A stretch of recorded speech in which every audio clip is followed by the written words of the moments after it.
स्वागत है। आज हम मेरठ के एक काफी सनसनीखेज मामले पर गहराई से बात करने वाले हैं। वही मामला जिसे मीडिया में ड्रम केस कहा गया। इसमें मुस्कान रस्तोगी और उनके पति सौरव राजपूत उनका जिक्र आता है।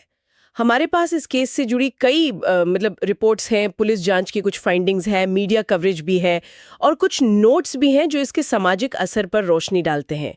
ये सब हमें हमारे श्रोता ने ही भेजा है। तो आज हमारा मकसद है इन सब स्रोतों को देखना, समझना कि असल में हुआ क्या था और ये भी कि ये मामला इतना अहम क्यों बन गया, इसके क्या मायने हैं, सिर्फ कहानी नहीं, उसके पीछे की बातें। तो चलिए शुरू करते हैं। सबसे पहले घटना क्या थी? 4 मार्च 2025, मेरठ का ब्रह्मपुरी इलाका, वहां क्या हुआ था? जी, तो जैसा कि शुरुआती रिपोर्ट्स और पुलिस की समरी में है, पीड़ित थे सौरव राजपूत। वो पहले मर्चेंट नेवी में थे और आरोपी उनकी पत्नी मुस्कान रस्तोगी। पुलिस जांच कहती है कि सौरव की हत्या उसी दिन मतलब 4 मार्च को उनकी किराए के घर में हुई। पर बात सिर्फ हत्या की नहीं है। जो इसे और भयानक बनाता है वो है हत्या के बाद क्या किया गया। हाँ बिल्कुल, और यहीं से ये मामला बहुत विभत्स हो जाता है। जो डिटेल्स हैं वो वाकई परेशान करने वाले हैं। हत्या के बाद रिपोर्ट्स के मुताबिक सौरभ के शव के टुकड़े किए गए जी, और फिर उन टुकड़ों को एक बड़े नीले प्लास्टिक के ड्रम में रखा गया। सिर्फ रखा ही नहीं गया है ना। नहीं नहीं, एक स्रोत है, शायद फॉरेंसिक टीम की शुरुआती रिपोर्ट का हिस्सा लगता है। वो बताता है कि शव को छुपाने के लिए और शायद गंध दबाने के लिए ड्रम को ऊपर तक सीमेंट से भर दिया गया, पूरा और फिर उसे सील कर दिया। सील कर दिया। हाँ, और फिर उस ड्रम को वहां से हटाने की ठिकाने लगाने की कोशिश की गई। ये अपने आप में दिखाता है कि कितनी सोची समझी प्लानिंग थी, कितना ठंडा दिमाग रहा होगा। सीमेंट से भरा ड्रम, ये कल्पना करना भी मुश्किल है। और फिर ये मामला सामने कैसे आया? मतलब अक्सर लगता है कोई टिप मिली होगी या कोई हाईटेक जांच हुई होगी। नहीं, यहाँ ऐसा नहीं था। और यही इस केस का एक बहुत कह सकते हैं दिलचस्प पहलू है, जैसे अक्सर नज़रअंदाज कर दिया जाता है। कई स्रोतों ने इसे उठाया भी है। इसका खुलासा किसी एडवांस लैब या जासूस ने नहीं किया। तो फिर किसने? कुछ मजदूरों ने। उन्हें वो ड्रम हटाने के लिए बुलाया गया था, वो भारी ड्रम। अच्छा, और उन्होंने क्या नोटिस किया? 2 चीजें बहुत सामान्य सी लगने वाली, पर वही खास निकली। एक तो वो ड्रम बहुत ज्यादा भारी था, मतलब जितना एक सीमेंट से भरा ड्रम होता है उससे भी कहीं ज्यादा। और दूसरा, उससे एक अजीब सी बहुत तेज गंध आ रही थी, बदबू। एक स्रोत में तो उन मजदूरों के आपस की बात का भी जिक्र है कि पहले लगा शायद कोई जानवर मरा हो, पर वो भारीपन और गंध वो मेल नहीं खा रहा था। उन्हें शक हुआ और उसी शक पर उन्होंने पुलिस को बताया। हाँ, पहले मकान मालिक को और फिर पुलिस तक बात पहुंची। ये तो कमाल की बात है कि रोजमर्रा के काम करने वाले लोग, उनकी साधारण सी ऑब्जर्वेशन, उनकी सूझबूझ ने इतना बड़ा केस खोल दिया। बिल्कुल। ये हमें याद दिलाता है कि अपराध सुलझाने में सिर्फ टेक्नोलॉजी नहीं, बल्कि हम इंसान, हमारी अपनी समझ, हमारा शक, ये कितना जरूरी है। सही कहा। और ये एक तरह से सामाजिक टिप्पणी भी है। हम सोचते हैं कानून व्यवस्था सिर्फ पुलिस का काम है, पर यहाँ देखिए मजदूरों ने अनजाने में ही सही कितनी बड़ी भूमिका निभाई। एक समाजशास्त्रीय विश्लेषण वाले स्रोत ने इसी बात पर जोर दिया है, कम्युनिटी विजिलेंस, यानी सामुदायिक सतर्कता पर, कि ये कभी-कभी फॉर्मल जांच से भी पहले काम कर जाती है। और इसी ड्रम की वजह से इस केस को वो नाम मिला, ड्रम केस जी, या ब्लू ड्रम मर्डर। ये नाम मीडिया में और लोगों के बीच एकदम छा गया। हाँ, वो नीला ड्रम सीमेंट से भरा हुआ जिसमें लाश के टुकड़े थे, वो एक सिंबल बन गया। Media coverage, police report, court के कागजात, सब जगह उसी का जिक्र। एक स्रोत तो ये भी कहता है कि नीला रंग जो शांति का प्रतीक माना जाता है, वो यहाँ इस भयानक घटना से जुड़कर और ज्यादा डरावना असर पैदा कर रहा था। मीडिया ने इस विजुअल का खूब इस्तेमाल किया। हैशटैग चलने लगे, ब्लू ड्रम मर्डर। ये नामकरण और उसका वायरल होना ये दिखाता है कि मीडिया कैसे किसी घटना को एक पहचान देता है और कैसे कोई चीज अपराध का चेहरा बन जाती है। लेकिन इस सब शोर के पीछे एक गंभीर कानूनी प्रक्रिया भी चल रही थी। पुलिस जांच के बारे में हमारे स्रोत क्या बताते हैं? पुलिस ने जाहिर है मामले को बहुत गंभीरता से लिया। एक रिपोर्ट के मुताबिक उन्होंने 1000 पन्नों से भी ज्यादा की एक बहुत डिटेल चार्जशीट फाइल की कोर्ट में। 1000 पन्ने? हाँ, ये संख्या ही बताती है कि जांच कितनी गहरी हुई होगी। इसमें किस तरह के सबूत थे, कुछ पता चलता है स्रोतों से? हाँ, कई रिपोर्ट्स में चार्जशीट के कंटेंट का जिक्र है। फॉरेंसिक सबूत तो थे ही, डीएनए रिपोर्ट्स, फिंगरप्रिंट्स, शायद वो हथियार जिनसे बॉडी काटी गई उनका विश्लेषण, फिर डिजिटल सबूत बहुत अहम थे। मुस्कान और सौरभ के phone records, location data, WhatsApp chat वगैरह। सीसीटीवी फुटेज भी मिली जिससे ड्रम ले जाने की कोशिश या उससे पहले की कुछ हलचल का पता चला। और हाँ, गवाहों के बयान, पड़ोसी, वो मजदूर, परिवार वाले, ये सब चार्जशीट का हिस्सा थे। एक स्रोत में ये भी जिक्र था कि कुछ कॉल डिटेल्स मुस्कान के शुरुआती बयानों से मैच नहीं कर रहे थे। हाँ, कुछ मीडिया रिपोर्ट्स और लीगल कमेंट्री वाले स्रोतों में ये बात आई थी कि कुछ कॉल्स के टाइम और लोकेशन में विरोधाभास था। पुलिस ने इसे चार्जशीट में हाईलाइट भी किया था। ये दिखाता है कि जांच सिर्फ ऊपर ऊपर नहीं थी, बयानों और डिजिटल सबूतों को बारीकी से मिलाया जा रहा था। एक और अहम बात जो पुलिस ने साफ की और जिसका जिक्र लगभग सभी स्रोतों में है, वो था हत्या का मोटिव, मतलब मकसद। हाँ, शुरू में तो कुछ अजीब अफवाहें भी उड़ी थी, है ना, काला जादू टाइप की। बिल्कुल, ऐसी अफवाहें अक्सर ऐसे सनसनीखेज मामलों में फैल जाती हैं, पर पुलिस ने अपनी जांच और सबूतों के आधार पर इन सबको खारिज कर दिया। उन्होंने साफ कहा कि मकसद निजी था, शायद पति पत्नी के बीच का कोई झगड़ा, तनाव या कोई और पर्सनल रिश्ता। एक कानूनी एक्सपर्ट के विश्लेषण वाले स्रोत ने इस बात की तारीफ भी की कि पुलिस ने इन अफवाहों का खंडन किया ताकि जांच सही रास्ते पर रहे, भटके नहीं। तो इतनी डिटेल चार्जशीट, अफवाहों का खंडन, ये सब मिला के क्या एक बड़ी तस्वीर बनती है?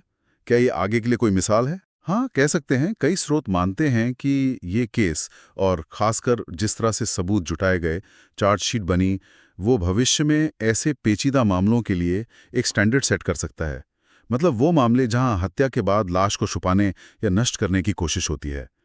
ये दिखाता है कि कैसे सर्कमस्टेंशियल एविडेंस, डिजिटल निशान और पारंपरिक जांच सबको मिलाकर एक मजबूत केस बनाया जा सकता है।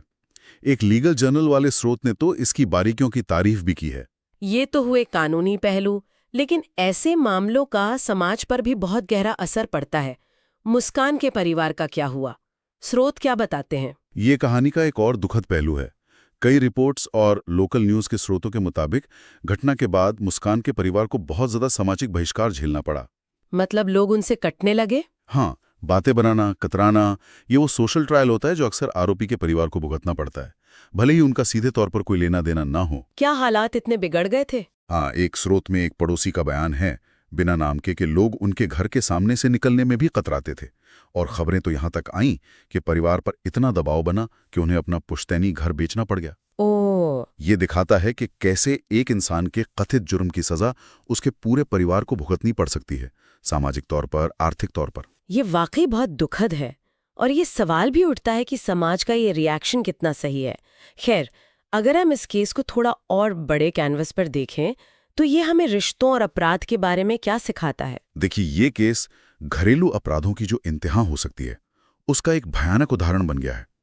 इसने फिर से ये बहस छेड़ दी है कि रिश्तों में जो तनाव होता है, पति पत्नी का झगड़ा हो, शक शुबा हो या कोई और घरेलू क्लेश, वो किस हद तक बढ़कर इतनी भयानक हिंसा बन सकता है। एक मनोवैज्ञानिक प्रोफाइल वाले स्रोत ने इस पर सोचा है कि कैसे रोज की फ्रस्ट्रेशन या इमोशनल उथल-पुथल ऐसे विस्फोट में बदल सकती है, जबकि एक समाजशास्त्रीय विश्लेषण इसे सामाजिक दबाव और जेंडर के नजरिए से देखता है। और समाज ने सिर्फ बॉयकॉट ही नहीं किया, इस पर चर्चा भी बहुत की। मीडिया कवरेज तो था ही, पर सोशल मीडिया पर क्या हुआ? मीडिया कवरेज तो जबरदस्त था ही, लेकिन सोशल मीडिया पर तो ये एक अलग ही फिनोमिनन बन गया। ये कहानी एकदम वायरल हो गई। आपने कहा मीम्स बने, कुछ तो बहुत ही असंवेदनशील थे। रेडिट जैसे फोरम पर लंबी लंबी बहसें चली। लोगों ने इस केस की तुलना देश दुनिया के दूसरे क्रूरतम अपराधों से की। एक स्रोत ने तो बाकायदा इन ऑनलाइन चर्चाओं का विश्लेषण किया है और पाया कि कैसे इनमें फैक्ट्स के साथ साथ अटकलें, अफवाहें और लोगों के अपने पूर्वाग्रह सब घुल मिल गए थे। तो ये सिर्फ जानकारी लेना देना नहीं था, बल्कि एक तरह का जुनून बन गया था। हाँ, कुछ हद तक ये दिखाता है कि कैसे ऐसे जघन्य अपराध पब्लिक की चेतना पर हावी हो जाते हैं। लोग जानना चाहते हैं, अपनी राय देना चाहते हैं, इंसाफ मांगते हैं, या कभी-कभी सिर्फ उस सनसनी का हिस्सा बनना चाहते हैं। वो स्रोत ये भी कहता है कि इस ऑनलाइन बहस ने कहीं ना कहीं मामले की गंभीरता को कम भी किया, उसे एक ट्रू क्राइम एंटरटेनमेंट जैसा बना दिया, जो पीड़ितों की गरिमा के लिहाज से ठीक नहीं है। तो अब अगर हम ये सारे धागे जोड़ें, तो संक्षेप में ये मामला इतना महत्वपूर्ण क्यों है? क्या मुख्य बातें निकल कर आती हैं हमारे स्रोतों से? पहला, कानूनी तौर पर जैसा हमने बात की, ये केस कॉम्प्लेक्स क्राइम की जांच में बारीकी, टेक्नोलॉजी का सही इस्तेमाल और डिटेल्ड चार्जशीट की अहमियत बताता है। ये भविष्य की जांच के लिए एक तरह का बेंचमार्क है। दूसरा, सामाजिक पहलू। ये मामला शादीशुदा जिंदगी के अंधेरे कोनों को दिखाता है। घरेलू हिंसा की संभावना, रिश्तों में तनाव के भयानक नतीजे।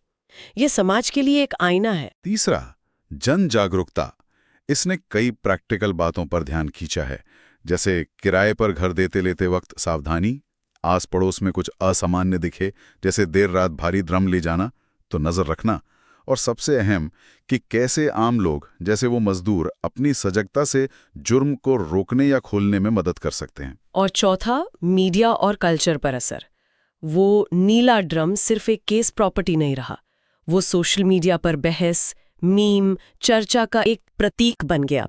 ये दिखाता है कि हम अपराध को कैसे देखते हैं, कैसे रिपोर्ट करते हैं और कैसे रिएक्ट करते हैं, सनसनी चाहिए या संवेदनशीलता। बिल्कुल। तो कुल मिलाकर ये मामला सिर्फ सौरभ राजपूत की दुखद मौत और मुस्कान रस्तोगी पर लगे आरोपों की कहानी नहीं है। ये कानून, समाज, मनोविज्ञान, मीडिया, इन सब के बीच बुना एक जटिल जाल है। इसने कई सवाल खड़े किए जिनके जवाब शायद आसान ना हो, पर सोचना जरूरी है। तो हमने आज मेरठ के इस काफी चर्चित ड्रम केस के अलग-अलग पहलुओं को देखा। क्या हुआ, कैसे पता चला, जांच कैसे हुई और समाज और मीडिया पर इसका क्या असर रहा। ये वाकई एक सीधे साधे क्राइम केस से कहीं ज्यादा उलझा हुआ मामला है। हाँ, और इस पूरी बातचीत के बाद एक बात जहन में आती है, एक विरोधाभास सा, जिस पे शायद हमारे सुनने वाले भी सोचें। सोचिए, जुर्म को छुपाने की प्लानिंग कितनी डिटेल्ड और भयानक थी। बॉडी को काटना, ड्रम में डालना, फिर सबूत मिटाने और गंध रोकने के लिए उसे सीमेंट से भर देना, ये सब बहुत सावधानी और शायद ठंडे दिमाग का काम लगता है। हाँ, लेकिन इतनी जटिल, इतनी भयानक योजना का पर्दाफाश कैसे हुआ? किसी हाई-फाई टेक्नोलॉजी से नहीं, किसी जासूसी से नहीं, बल्कि दो सबसे बुनियादी मानवीय चीजों से। ड्रम का उम्मीद से ज्यादा वजन और उससे आती बर्दाश्त से बाहर बदबू। ये सोचने पर मजबूर करता है, क्या सबसे शातिर, सबसे जटिल प्लान भी आखिरकार प्रकृति के सामने या इंसान की अपनी बेसिक सेंस और शक के सामने हार जाते हैं? क्या हर जुर्म को छुपाने की कोशिश में ही उसके खुलने का राज भी छुपा होता है? इसी विचार के साथ आज की ये गहरी पड़ताल यहीं समाप्त करते हैं।